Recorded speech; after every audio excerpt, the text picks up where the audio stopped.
Hello beautiful people. ఇక్కడ పిల్లలు ఎంతో ఇష్టంగా అడిగారు పూరి చేయమని. సరే, ఇంకా వాళ్ళు అంత ఇష్టంగా అడిగిన తర్వాత మనం చేయకుండా ఉంటామా చెప్పండి. సరే, పూరీలోకి ఏం కాంబినేషన్ కర్రీ చేయాలో చెప్పమని అడిగితే ఆలు కర్రీ చేయమన్నారు. అసలే దగ్గుంది, దానికి తోడు పూరీనే ఎక్కువ, దానికి తోడు ఇంకా ఆలు కర్రీ చేయమన్నారు.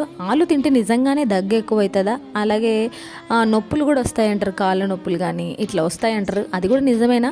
సరే, ఆలు కర్రీ పక్కన పెట్టేసి పూరి అయితే చేయాలి ఇప్పుడు.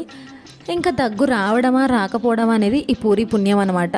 పెంచుతుందో తగ్గుతుందో. ఇంకోటి ఏంటంటే, ఎప్పుడైనా మనకు బాగాలేనప్పుడు ఇష్టంగా ఏదైనా తిన్నా సరే వెంటనే తగ్గిపోతుంది.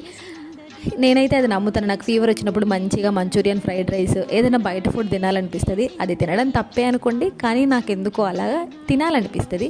ఇక్కడైతే నేను ఆలు కర్రీ బదులు సొరకాయ కూర అయితే మంచిగా పల్లి పొడి వేసి చేశాను. చాలా టేస్ట్గా ఉండింది. పిల్లలకి ఇద్దరికి తినిపించేసి వాళ్ళేమో చక్కగా జమినీలో రామాయణం వస్తుంది 7 o'clockకి, అది చూస్తున్నారు. వాళ్ళకి లోపు తినిపించేసేసి తిన్న తర్వాత అందరం కలిసి మార్కెట్కి అయితే వెళ్ళాలి. ఓకే, మరి మన ఛానల్ ఫస్ట్ టైం చూస్తున్నట్లయితే ఈ షార్ట్ నచ్చినట్లయితే లైక్ చేయడం, షేర్ చేయడం, సబ్స్క్రైబ్ చేయడం మర్చిపోకండి. బాయ్.